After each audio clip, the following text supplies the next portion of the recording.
Olá, sejam muito bem-vindos ao Privacy Leaders, o podcast da Privacy Tools para quem respira, lidera e transforma o mercado da privacidade no Brasil.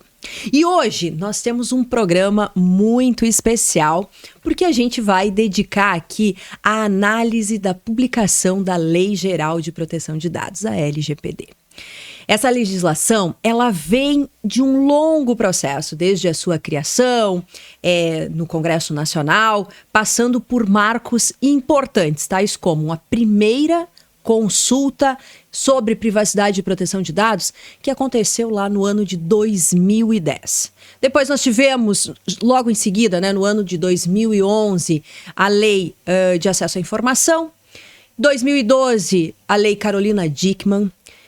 Em 2014, o tão esperado, Marco Civil da Internet. E, por fim, lá em 2015, então, a segunda consulta pública sobre privacidade e proteção de dados pessoais. A GDPR, em 2016, teve a sua publicação e entra em vigor lá em 2018.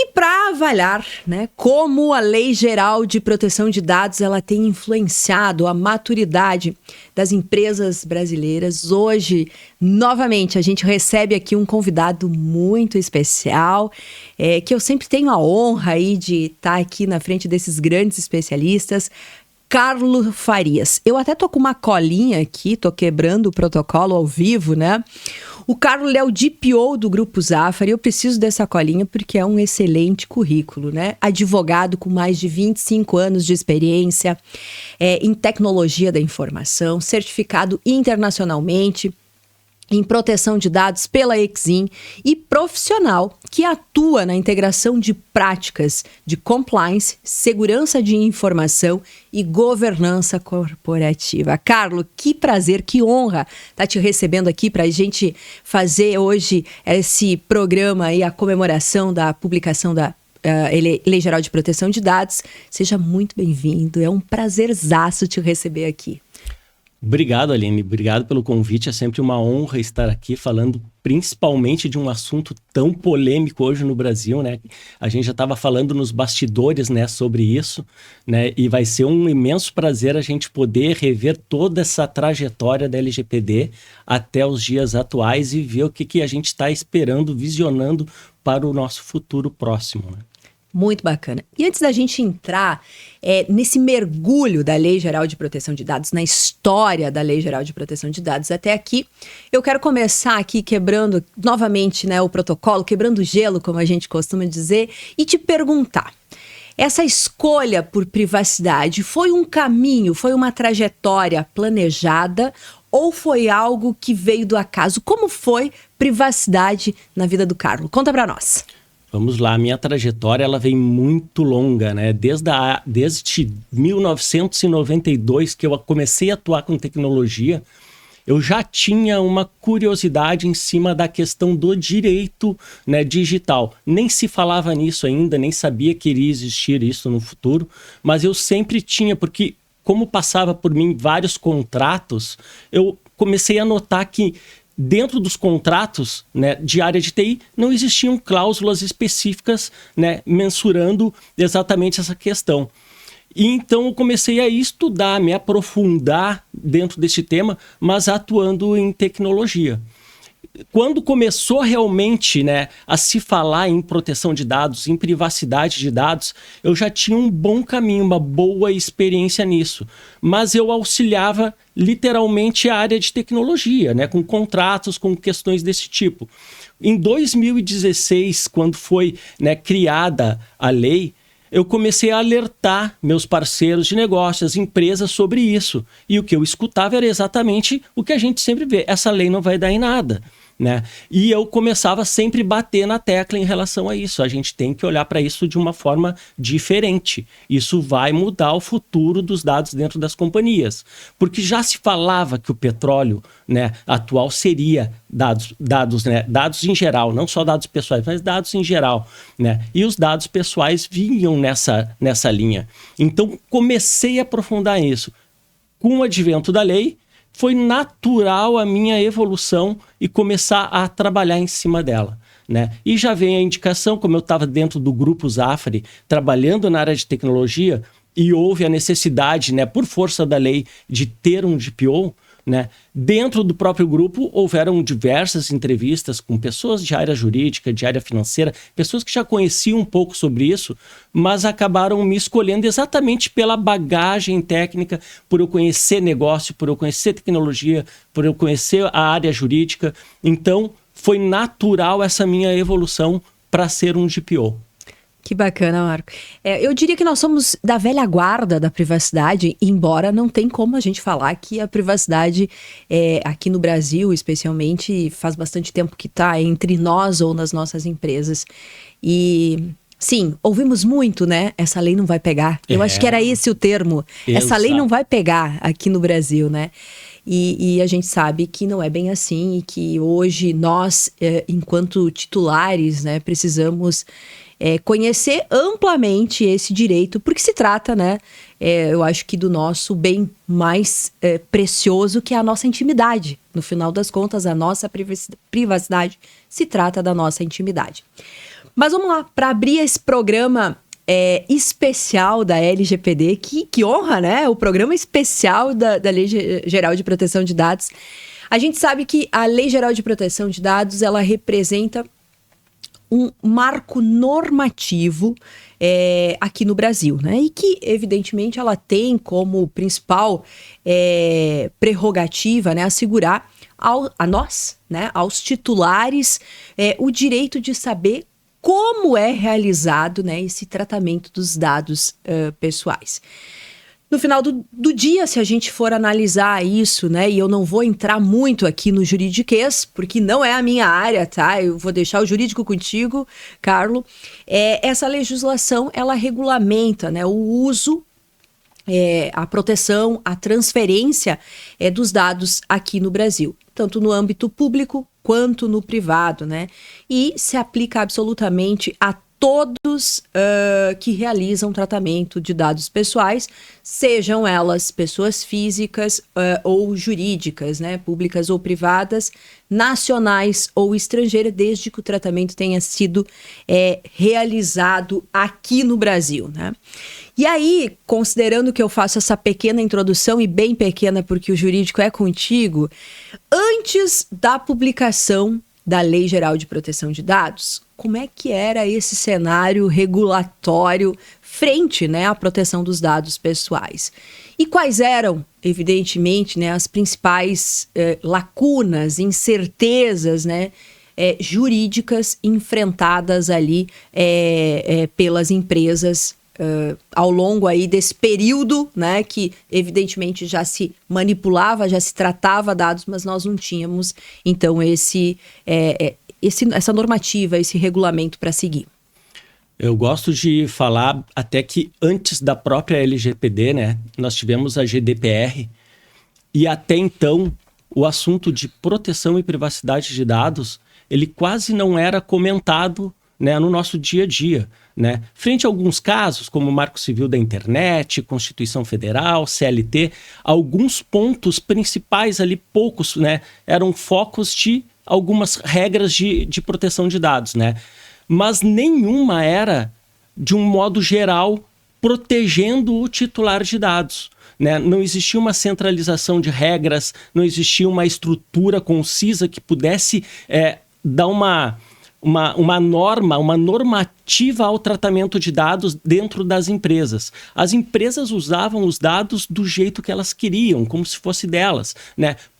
Elas coletavam do jeito que queriam, vendiam para quem eles queriam, faziam horrores, né? Tanto que, se você for hoje dentro de qualquer grande empresa, você vai achar aqueles arquiveiros lá gigantescos, carregados de dado pessoal, de folhas com manuscritos à mão, com dados ali de tudo que é tempo, né, que a empresa teve, né? Então eu falo que após a GDPR que a gente começou realmente a trabalhar em cima disso, porque veio à tona exatamente a LGPD já começando a olhar para a GDPR e querer criar algo em cima disso, tanto que ela foi uma cópia praticamente da GDPR, com pontos, né, que diferenciaram ela, né, mais tarde, né? Então, nessa época que a gente começou realmente a falar em privacidade e proteção de dados. Mas no final do dia a gente tem aí essa memória, né, vamos chamar assim, do momento anterior à Lei Geral de Proteção de Dados, a GDPR. E eu me lembro, na época da faculdade, que o melhor cadastro era o que tinha muita informação, né? Sim, ou seja, coletava tudo. Tudo, nome né? do cachorro, da mãe, dos avós, todo mundo era coletado. Eu me lembro que tinha a prova, né? E quanto mais campos a gente colocasse lá nos cadastros, né? Era melhor. E igualmente nas empresas, né? Sim, então, porque as empresas tinham aquela máxima, né? Na dúvida, coleta tudo. Tudo. Coleta tudo. Para que vai usar? Não interessa. Um dia talvez eu use. Ou seja, né, o princípio da minimização da coleta era a o oposto. Era o oposto, né? Era a maximização da coleta, porque justamente as empresas queriam saber mais, né, da vida das pessoas, até, enfim, para ações de marketing e tudo mais. Então, você já começou a falar um pouquinho, né? Eu vou chamar da inspiração da GDPR frente à Lei Geral de Proteção de Dados. E aí, se você pudesse nos elencar aqui, já dando essa continuidade, né? Porque, sim, houve aí uma inspiração frente à GDPR, mas em algum momento nós optamos por caminhos diferentes. Como estamos frente a esse comparativo LGPD e GDPR? A GDPR, como dito antes, né, ela serviu exatamente como uma base para a LGPD. Né? E eu falo como base porque teve alguns pontos que foram... Né, o Brasil tomou seu caminho próprio. Mas a estrutura vital, a essência da lei, ela copiou da GDPR. Como os princípios, direitos de titulares, a necessidade de um DPO, isso tudo veio da GDPR. Né? O Brasil... ele começou a olhar para aquilo e adaptar ao seu mercado, à sua economia. Tanto que ela mudou algumas questões como sanções, multas, né? Na GDPR ela é tratada de uma forma, dentro da LGPD ela é tratada de outra forma, o próprio DPO tem algumas características que são mais dentro da GDPR, né? Dentro da LGPD ele é mais flexível, então... A GDPR ela serviu exatamente como um marco, né, como uma base estrutural de toda a nossa LGPD. E assim também está sendo a parte de inteligência artificial, que a gente está copiando de lugares que realmente, né, funciona. Então vamos usar, né? Para que nós vamos reinventar a roda, né? Vamos pegar o que já está funcionando e adaptar ao nosso mercado. Né? Nós temos condições hoje dentro do Brasil, né, enormes de criar e definir qualquer tipo de legislação para o nosso mercado, que é um mercado totalmente diferente do resto do mundo. Né? A gente tem todas as frentes dentro do Brasil, tanto que dentro do Brasil hoje, né, a questão de fintechs, né, questão de trabalho com inovação tecnológica de mercados, de pagamentos, o Brasil é um exemplo para o resto do mundo. Né? E este mercado ele é amplamente, né, balizado por questões e regras jurídicas. Fantástico.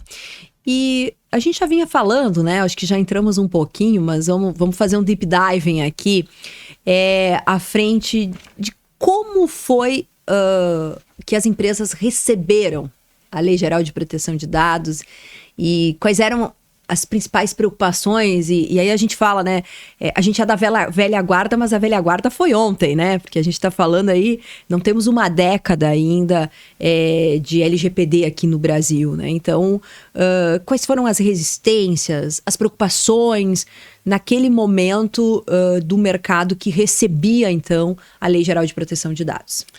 Esse é um assunto bem importante de se falar, né, porque ele é bem polêmico, né. Porque quando a gente fala em LGPD, em proteção, privacidade de dados, a gente está falando também em segurança da informação. E isso é cultural, né, das empresas tratarem segurança da informação como um custo. Logo, eles vincularam exatamente a LGPD a um custo de proteção. Então, ao primeiro momento, eles olharam e disseram assim, mais gastos. Só que isso veio em forma de lei. Então eu tenho que fazer. Como é que eu vou fazer isso pelo menor custo? O menor custo seria, implementa aquelas regrinhas lá de cookies, de site, de política, nomeia qualquer um para DPO e nós estamos adequados, né? E não se preocupa com o resto, né? Então, e bota a cláusula no contrato, não podemos esquecer disso, né? Bota lá, né? Bota uma cláusula gigante no contrato, né? De preferência a maior possível. Ou seja, copiando de outras empresas, né? Inclusive, né? Então, assim, em primeiro momento, né, ela veio exatamente pensando nesse custo. Quis tapar esse furo de uma possível sanção, apavorado da multa de 50 milhões, porque era o que todo mundo falava na época. Se tu não implantar LGPD, tu vai poder pagar pode ser que tu pague uma multa de 50 milhões de reais. Então as empresas, vou me livrar dessa multa, adequa da menor forma possível, né? A menor forma possível era exatamente isso. Políticas no meio de DPO e deu, vamos embora.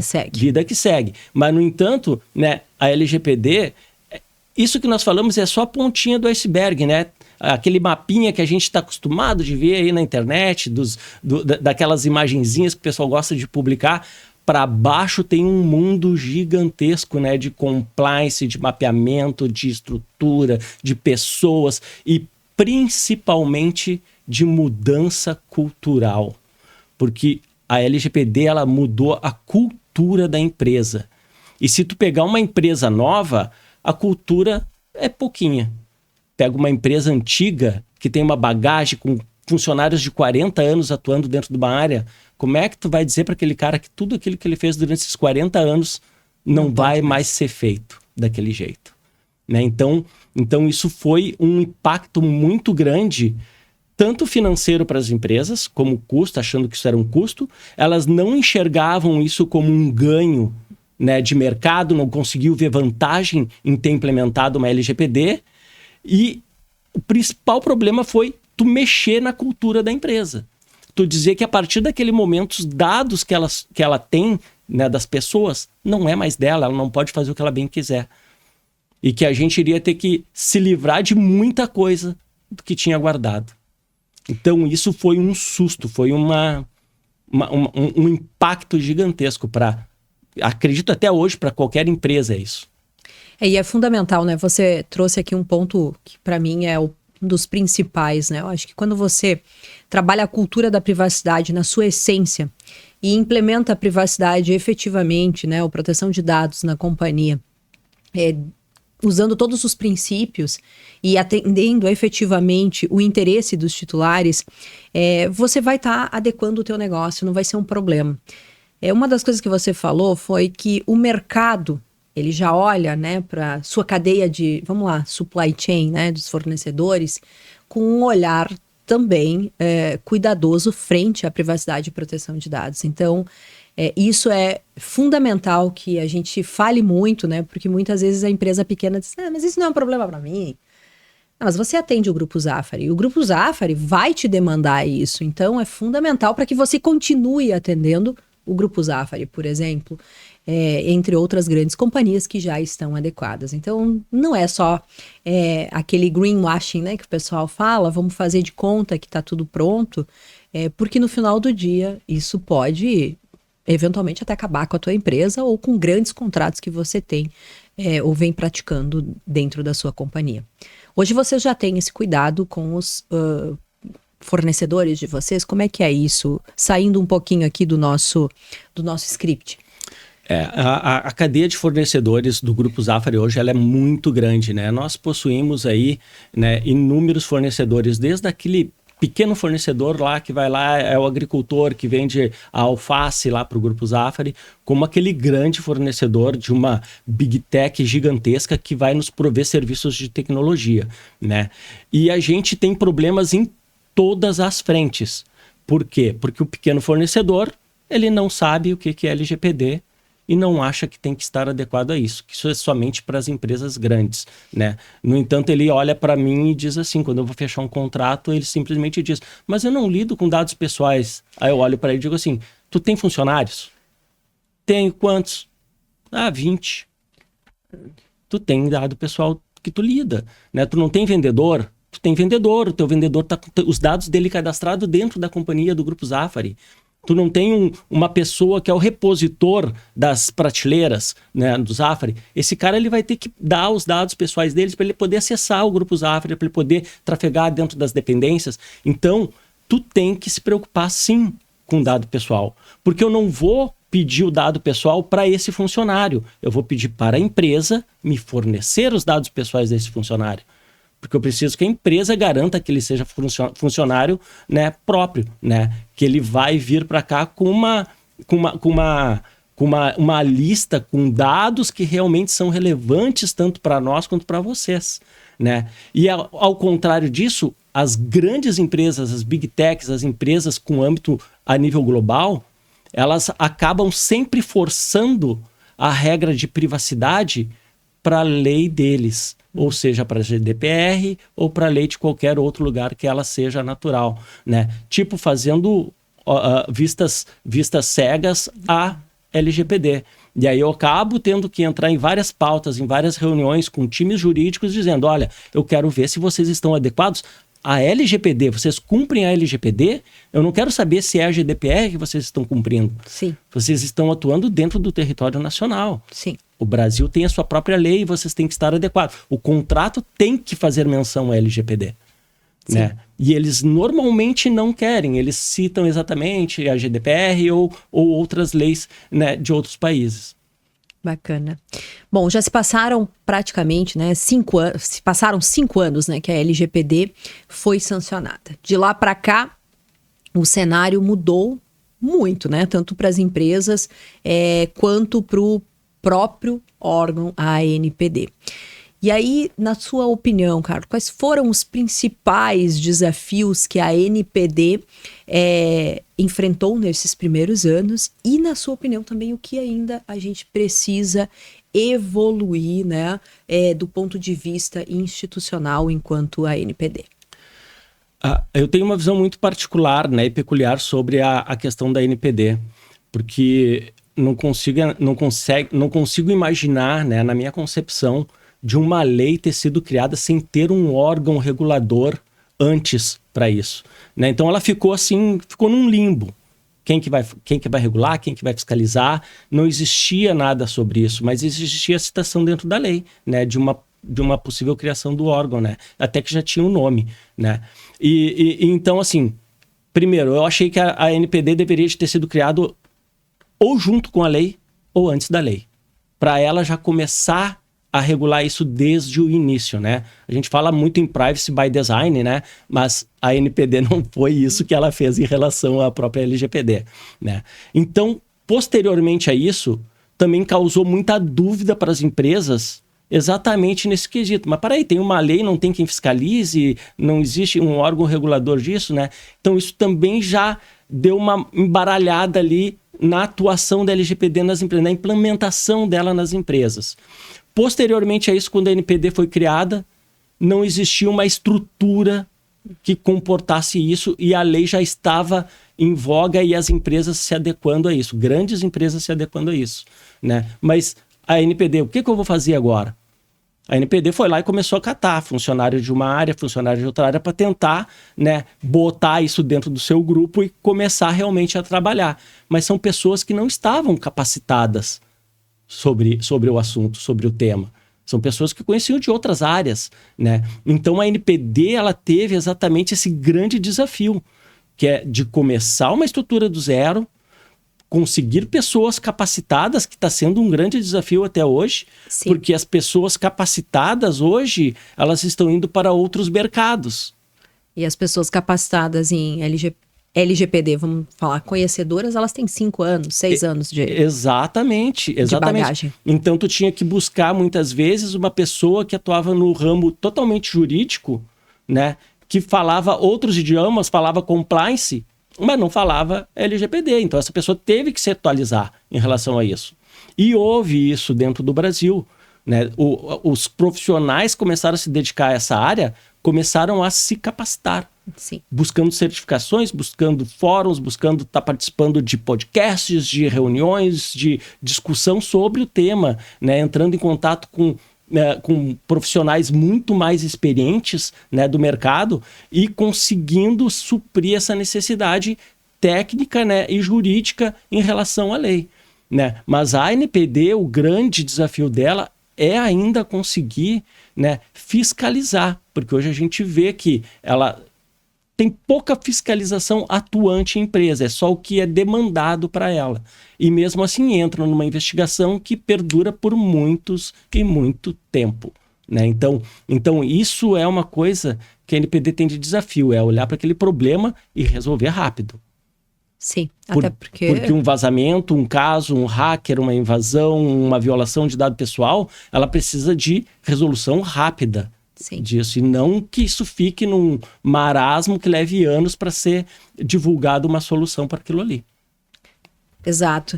E aí, considerando esses pontos, né, que a NPD ainda precisa desenvolver, evoluir, melhorar o seu efetivo, até porque o país é um país literalmente um continental, né? A gente tem aqui uma diferença, né, muito grande ao redor de todo o Brasil.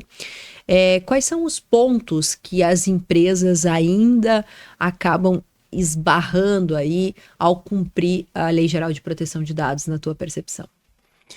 Eu acredito que, pela minha visão hoje de mercado, né, o grande problema das empresas é a mudança cultural. Porque a lei está sendo imposta de cima para baixo. E aí acontece que chega lá na ponta, quem realmente toca o negócio, que é o funcionário, ele não sabe do que está sendo falado. Como eu disse antes, né, aquele funcionário lá que tem há 40 anos executando a mesma coisa, ele vai saber por que ele tem que mudar aquele processo dele, né? Então, essa mudança cultural é um dos maiores problemas hoje em relação à adequação dentro das empresas. Fora isso, né, a gente consegue fazer um tratamento de dados, olhar, fazer um mapeamento, fazer uma análise de risco, porque essas pessoas que vão fazer isso já estão capacitadas, né, ao menos minimamente, para dar andamento nisso daí. Só que também existe um grande problema nisso. Assim como aquela pessoa lá de 40 anos tem essa restrição para mudar essa cultura, muitos donos de empresa também têm. A questão cultural, e aí vamos lá, vamos falar de um negócio, né, que nem o Zafari, né? É um negócio que não nasceu semana passada, que não nasceu no meio digital. Então, sem dúvida, essa questão cultural, porque, como você mesmo disse, eu tenho funcionários que estão há 40 anos. E deu certo. E estava dando muito certo. Então, como que eu faço para mudar isso? E aí, já entrando nessa pauta de como eu faço para mudar a cultura, né? Eu vou entrar também numa outra pauta, que é a evolução do seu papel, do papel do DPO dentro de uma empresa que tem todos esses desafios, que, enfim, tem todas essas, literalmente, né, dificuldades para, né, cumprir aí a Lei Geral de Proteção de Dados no Brasil aí nesses últimos anos. É importante, né, a gente falar sobre esse assunto, porque o DPO, ele entrou com um papel ali de carrasco, né? E ele era um carrasco dentro... Tinha que ter isso lá no skill, então já fica a dica aí para os futuros DPOs, olha só, você tem que ser pouco carrasco. Ser carrasco, porque ele veio para burocratizar o negócio, trancar e não deixar a empresa fazer nada. Era essa a percepção. Era essa a percepção, especialmente, né? Daquelas pessoas que já estavam há 40 anos lá. Exatamente, né? E assim, né, a lei, né, a força da lei, né, dizendo que as empresas deveriam de ter um DPO, né? Isso também trouxe essa imagem ruim para o DPO, porque não era uma coisa que estava sendo natural, uma evolução dentro da empresa, né? A gente precisa de uma pessoa para tocar isso. Não, a lei estava exigindo, né? E aí, por uma exigência, nomeia alguém, joga lá para dentro e deixa esse cara como DPO, né? Mas esse cara também é o gestor de TI, esse cara é um gestor de marketing. Não importa, nomeia alguém lá como DPO. Bota alguém lá. Deixa ele trabalhar com essas funções todas aí, né? Mas não pode perder a principal dele, que é ser gestor de alguma coisa, né? E mais DPO, né? Fácil. Simplinho. Então eu falo assim que a evolução do DPO dentro da empresa, ela começou exatamente assim como uma função manchada. Depois ela começou a ser interpretada de uma forma diferente, porque as empresas começaram a ver que ele começou a auxiliar exatamente no desenho de processos de negócio. As empresas olhavam realmente para aquilo ali e entendiam. Pô, mas eu estou pedindo muita coisa, eu estou fazendo muita coisa que poderia ser feita diferente, né? Eu posso ter algum ganho nisso, principalmente na questão de dados, porque hoje tu sabe quanto custa o gigabyte para ser armazenado. E no momento que tu começa a ter uma minimização, começa a ter redução desse volume, tu também começa a ter ganho em relação a isso, né? Ah, aquele monte de papel. Cara, vamos começar a sumir com esses papéis, né? Tu começa a ter liberação de espaço, né? Tu começa a ter uma empresa mais organizada, o famoso 5S, né, que a gente via. Então a gente começa a organizar tudo isso. E essas pequenas mudanças, a empresa começou a ver com bons olhos. E aí começou a dar mais ênfase à função do DPO, né? Tanto que o DPO entra já em estruturas de projeto, já desde o início, começando a elencar exatamente, auxiliar qual empresa vai ser escolhida ou não, né? E aí entra exatamente o papel das empresas estarem já adequadas, porque tu começa já a forçar, né? Ó, tu tá adequado ou não tá bem? Quem não tá adequado não vai entrar no meu skill do meu negócio. Eu quero uma empresa que já esteja pensando exatamente como eu penso, né? Então, a empresa começou a ver o DPO com outros olhos, auxiliando todas as áreas. Porque o DPO não é só uma pessoa que tem que conhecer do jurídico. Ele tem que conhecer o negócio da empresa. Sim. Quando tu vai fazer um mapeamento de dados, eu vou lá fazer um mapeamento de dados de uma frota, da logística da empresa, e tu não entende da logística, tu não entende como funciona o trabalho das pessoas, tu não vai conseguir fazer as perguntas certas para mapear os dados, porque as pessoas vão esconder. E isso é natural da pessoa que está sendo entrevistada, esconder essa informação.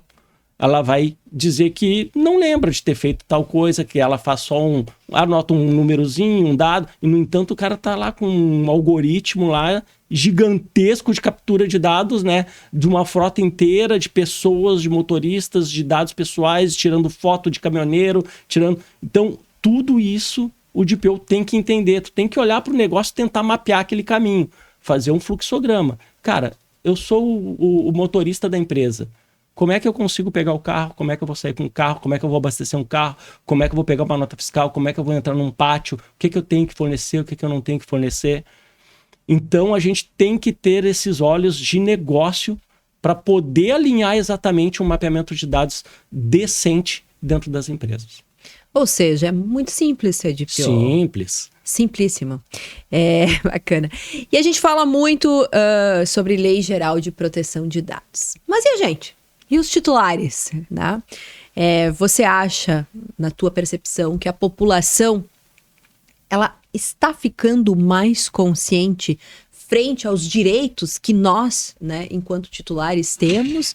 Ou nós ainda temos um caminho bastante longo aí pela frente para que a gente consiga, né, levar para a grande massa esse conhecimento, para que ela possa fazer valer, né? O que eu chamo de grande presente, que é a Lei Geral de Proteção de Dados, é um grande presente para nós, enquanto titulares. Como é que é a tua opinião? Como é que tu tem visto isso dentro de um grande grupo, no mercado, nos eventos que você participa?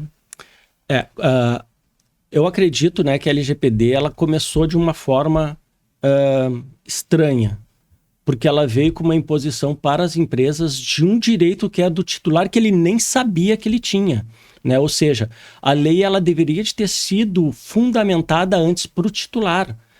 A população que é o maior beneficiado disso, né, o titular de dados que é o maior beneficiado disso, ele não sabia o que era LGPD, ele não sabia que o dado dele era valioso, ele não sabia nada disso.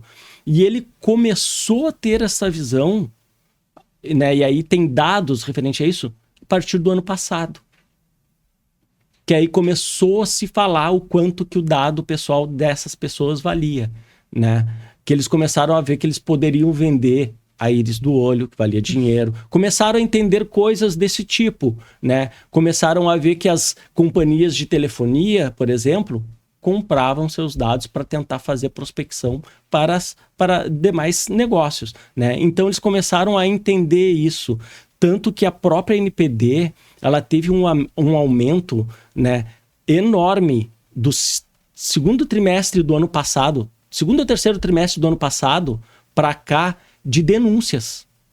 Que até então vinha lá 300 denúncias por trimestre, simplesmente saiu de 300 para 2.000, né? Algo assim bem grande. Então significa nesse ponto que o titular de dados está conhecendo já os seus direitos e está começando a fazer denúncias, ele está começando a buscar exatamente isso, né?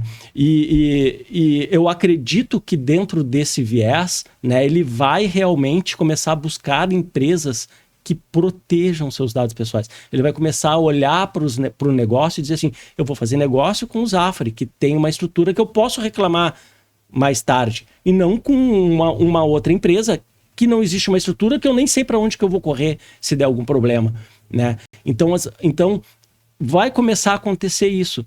Tal e qual acontece hoje com a sustentabilidade, que as pessoas buscam empresas mais verdes, mais green, né? Vai começar a buscarem empresas que exijam mais proteção de dados, que tratem os dados, que tratem a privacidade do titular com mais respeito.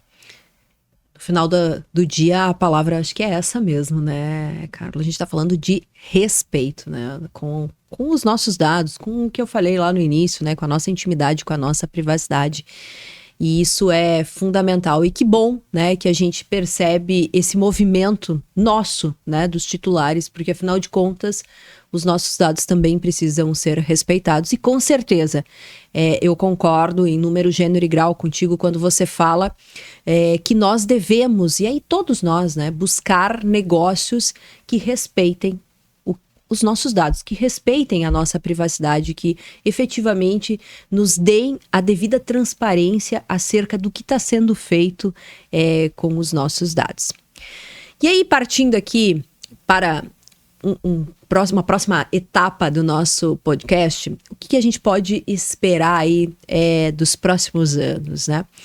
Voltando um pouquinho à NPD, a NPD ela vem ganhando um reconhecimento internacional. Recentemente, ela recebeu o prêmio de Global Responsible AI Leadership Award, concedido pelo Future of Privacy Forum, em junho de 25. Bem recente, né?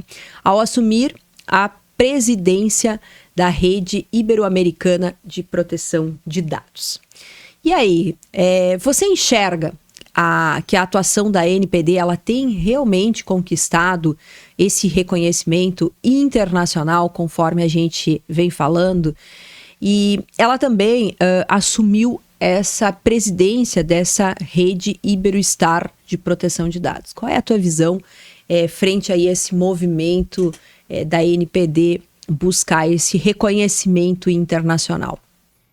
Isso é ótimo, né? O reconhecimento internacional, né, significa, ele pode ser traduzido como uma questão de credibilidade, né? Então quer dizer que o que está sendo feito, né, está sendo bem feito aqui dentro do Brasil, né? E isso, né, leva o Brasil a um patamar, né, de poder negociar melhores contratos, né, no mercado externo, realmente por conta dessa credibilidade, né? Isso vai fazer com que empresas que já atuam, né, com proteção, com privacidade de dados, que estão engajados nessa questão, olharem para o Brasil, olharem para as empresas brasileiras e verem, não, o Brasil tem uma lei, né, ele tem um órgão que respeita, que realmente trata isso, que fiscaliza, e a gente consegue ter mais portas abertas, né, para o mercado tanto nacional quanto o mercado internacional.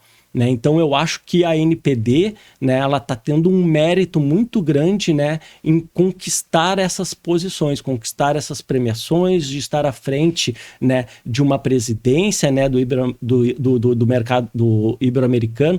Então isso é muito relevante para a NPD. Que legal. E agora vamos falar um pouquinho, né? Bacana a gente ver o nosso país sendo reconhecido, né? A nossa NPD sendo reconhecida ali fora. E falando um pouquinho mais sobre a NPD, eu quero colocar mais um ingrediente aqui. Inteligência artificial na nossa pauta. É muito falado, não tem como a gente falar sobre privacidade, sobre Lei Geral de Proteção de Dados e não falar sobre IA. E aí vem a pergunta, quais as mudanças que você entende que a NPD deve enfrentar para acompanhar e melhor atender, né, as demandas geradas pela Lei Geral de Proteção de Dados, pelo cenário de proteção de dados, como a polarização de IA e da biometria. Isso é um assunto, né, bem relevante, né, porque quando a gente começou a falar de IA lá atrás, né, a gente já imaginava que isso ia cair no colo da ANPD, né, e como está sendo feito realmente, né, de fato, né, e não tem como tu separar, né, inteligência artificial hoje, né, de proteção de privacidade de dados. É um assunto que está diretamente ligado um ao outro, né. A ANPD ela vai ter um baita desafio em relação a isso, né, porque ela nem bem está conseguindo suportar a evolução da LGPD no mercado nacional, com a parte de questão de estrutura, de conhecimento, né, e já vem essa bomba da IA caindo no colo dela, então vai ser uma loucura, né. Os próprios GPOs hoje que eu tenho conversado têm estudado muito sobre o tema, né.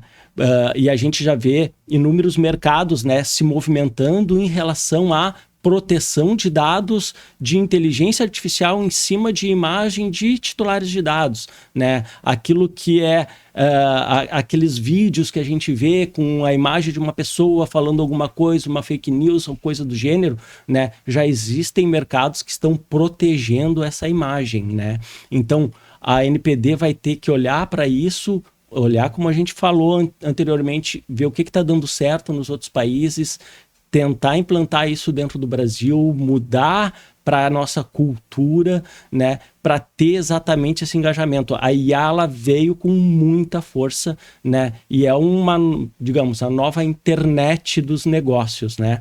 A gente, quando a internet foi lançada lá atrás, né, ela revolucionou o mundo digital e a IA está fazendo exatamente esse papel atualmente. E considerando, né, que a IA vem justamente para trazer uma escala maior, para entregar maior velocidade, evidentemente, né, o risco dos vazamentos, ele cresce exponencialmente, né? Então, você tem um risco maior, considerando que a IA vai efetivamente aí tá no seu dia a dia. E aí, olhando ainda para a Lei Geral de Proteção de Dados, né? Na sua opinião, a gente precisa passar por revisões significativas ainda nesses próximos anos? E quais seriam esses pontos, né, que a gente precisa atualizar ou complementar na nossa legislação? A atualização da lei ela é inevitável, né? Porque a gente trata hoje com proteção de dados, né, com uma forma orgânica, né? Então, e dinâmica. Todos os dias existe um novo quesito, uma nova mudança, um novo tratamento, né? Há um tempo atrás não existia IA, a gente não teria o que mudar na lei. Quando entrou IA, tu já teria que mudar a lei, né? Então, novas coisas, novas tecnologias vão vir, né? E a LGPD, né, assim como demais leis, com demais estruturas, a própria CLT, Constituição Federal, elas vão ter que se adequar às novas tecnologias, exatamente para proteger o titular de dados, para proteger essa base de dados pessoais. Então é inevitável a gente dizer que ela vai precisar mudar. Vai precisar, né? De uma forma talvez pequena, não sei, talvez grande, enorme, talvez tenha que ser criada uma nova LGPD com uma estrutura totalmente nova, né? A gente não sabe em si, né? Porque é a tecnologia que vai demandar exatamente o que a lei vai precisar ajustar, que vai precisar proteger, né? Então, em suma, a gente não sabe o que vai ser mudado, mas com certeza vai ser mudado, né? Em um determinado momento vai ter que ser olhado para a lei, vai ter que ser mudado. A gente não vai poder ficar como uma Constituição, ficar anos sem olhar para ela, né? E não ter que fazer uma adaptação, né? A LGPD ela é dinâmica. Todos os dias, se tu olhar, quando ela foi lançada, existia uma LGPD, ou hoje, se tu for recriar essa LGPD, já seria recriada de uma outra forma, com alguma estrutura idêntica, sim, mas talvez até outras palavras seriam colocadas ali dentro da LGPD. Sim, o mercado evoluiu, a tecnologia evolui diariamente, né? As demandas do mercado acabam evoluindo também. E considerando aqui esse exercício nosso de futurismo, né? Na tua opinião, qual é o papel estratégico dos profissionais de privacidade nesse novo ciclo, nesse ciclo futurístico que nós estamos discutindo aqui, para a gente deixar aqui para as pessoas que querem entrar, né, para a área de privacidade, esse gostinho de entrar numa área que é muito incrível e que com certeza vai seguir aí sendo fundamental em todos os negócios daqui para frente por muito tempo. Aline, isso é bem importante, né? A gente olhar para essa estrutura, porque não é todo mundo que consegue ser DPO, né? Estar na função de DPO, né? Eu falo que hoje, né, eu estou DPO, né? Por quê? Porque amanhã eu posso estar outra coisa, né? E o DPO, ele entrou como uma função dentro das empresas, como dito anteriormente, né? Como uma pessoa que iria fazer adequação, como um hands-on para adequar a empresa à LGPD. E ele está tomando um outro papel dentro da empresa, né? Eu vejo que o DPO está se tornando um grande consultor de todas as áreas da companhia, né? Ele está deixando de ser um hands-on, ele está largando isso para uma empresa terceirizada, para alguém que vai executar, ser um bom executor, e ele está indo para uma função estratégica. Ele está tomando decisões, ele está subindo o potencial dele, né? Porque as empresas estão vendo que o DPO ele pode agregar em todas as áreas da companhia, em processos de uma forma geral, né? Ele não olha, quando ele olha para um processo de negócio, que ele vai fazer o mapeamento do negócio, ele começa a levantar questões que nem mesmo as áreas entendiam, que poderiam mudar. Ele olha para aquilo e diz assim, cara, por que essa tua roda está girando para o lado direito? Por que ele não roda para o esquerdo que tu vai ganhar mais tempo? Entendeu? Então o DPO está tendo essa visão diferenciada. E eu falo para todo mundo, eu tenho algumas pessoas que há uns anos atrás queriam conhecer a área, e eu comecei a fazer ser um pouquinho de tutor delas e dar um alinhamento. Cara, eu não sou DPO hoje por questão jurídica. Eu sou DPO pela minha bagagem de tecnologia, pela minha bagagem como analista de negócio, como a minha bagagem como desenvolvedor de aplicações, de desenvolvedor de solução para tecnologia, com a minha bagagem de segurança da informação, de conhecer regras de roteador, regras de firewall, né, de gestão de conteúdo de internet. Então, o jurídico veio só para complementar o que eu já tinha de amplo conhecimento, né? Então tu tem que conhecer tudo isso. Tu não vai ser um DPO só conhecendo um determinado assunto. Não é tu pegando a lei e decorando a lei que tu vai ser DPO. Tu tem que saber como fazer as perguntas certas. Tu tem que ser uma pessoa que consegue se comunicar, né? Não adianta tu chegar lá e tu vai fazer um mapeamento de dados. Se tu faz uma pergunta para a pessoa te fala uma bobagem e tu diz, tá bom, é isso aí. Obrigada. Obrigado, valeu. Né? Não adianta, tu tem que ser o cara, aquela criança pequenininha que fica lá, mas por quê? Por quê? Por quê? Por quê? Por quê? Por que é isso? Por que é aquilo? Sabe? Tu tem que encher o saco, né? E muitas vezes o DPO vai ser visto como uma pessoa xarope dentro da empresa, o cara intransigente, o cara que fica trancando o negócio, que fica inventando regra, mas na verdade ele está auxiliando a empresa, né, a ter um melhor fluxo no seu processo, no seu mapeamento, na privacidade, na segurança da informação. Na sua reputação. A própria tecnologia, né? Tu dá um sacode na tecnologia. Cara, e aí o que vocês estão fazendo para proteger isso? Né? Como é que tu está fazendo tal processo, o ambiente de desenvolvimento, o ambiente de produção, né? Então o DPO tem que conhecer todos esses assuntos. Se não conhece, vai ter que estudar bastante. Ler, entrar em contato com pessoas que já são experientes, pedir um auxílio. Tenho certeza que as pessoas vão auxiliar com muito gosto, né, quem ainda não conhece um determinado assunto. Eu hoje tenho o prazer, dentro do Zafari, de conhecer todas as áreas de negócio que uma grande empresa possui. Desde uma gestão de cartões de crédito, área jurídica, área de TI, área de vendas, de logística, tudo. O Zafari hoje me proporcionou um cenário a nível global, porque ela tem todas as áreas dentro da companhia. Tem locação, tem shopping center, então tudo isso, né, me auxilia a conhecer cada vez mais o mercado. Então eu falo para todo mundo, eu vou ser DPO, quero me tornar um DPO. Estuda. Muito. Estuda leis, entra em contato com pessoas que estão atuando no negócio, né? Então essas pessoas vão poder te dar um norte. Não tenha vergonha de falar, porque a vergonha é a primeira coisa que o DPO não pode ter, né? O DPO tem que ser um sem vergonha. Então, né, o DPO tem que ser uma pessoa desse porte, tem que estudar muito, tem que estar atualizado, tem que estar vendo o que as pessoas estão falando no mercado, né? Então, tem que estar atualizado, né, sobre regras, sobre mudanças de legislação, principalmente naquelas que impactam direto o teu negócio, né? Então, tem que estar constantemente atualizado. Tem que estar com o ouvido atento aos corredores da empresa, porque eu canso de pegar mudança de negócio, de mapeamento de processo, exatamente no cafezinho lá, ó, escutando o cara falar, mas tal coisa eu mudei, tal jeito. Opa, como tu mudou o teu processo e não falou comigo? Né? Aquele formulário que o cara jogou lá na internet lá, não, mas eu só estou fazendo uma pesquisa de opinião aqui, coletando dado pessoal. Como assim? Isso não passou por mim? Né? Eu quero ver. Mas precisava? Sim, cara, tá coletando dado pessoal, onde é que tu tá armazenando isso? Qual é a proteção que tu tá dando em cima dessa informação? Ou seja, o DPO, literalmente, ele é multidisciplinar. Bom, a gente poderia passar o dia aqui, né, Carlos, falando sobre privacidade e proteção de dados, a experiência do DPO, praticando um pouquinho de futurismo, mas eu vou deixar aí que você deixe o seu recado, né, para os nossos ouvintes, para quem acompanha o nosso podcast. E, evidentemente, quero te agradecer mais uma vez por estar aqui, né, compartilhando o teu conhecimento, a tua experiência, que a gente viu que é incrível, né? Sobretudo ser o DPO de um grande grupo, como é o Grupo Zafari, aqui no nosso estado, mas não só no nosso estado, porque o Zafari já rompeu as fronteiras, né? E está levando aí para outros lugares o nosso modelo o nosso excelente modelo não só de supermercado, né? Porque eu sei que hoje vocês têm muitos negócios, mas especialmente dos mercados do Grupo Zafari. Então, deixa aí o seu recado final para que a gente possa seguir com um pouquinho do teu conhecimento e da tua experiência.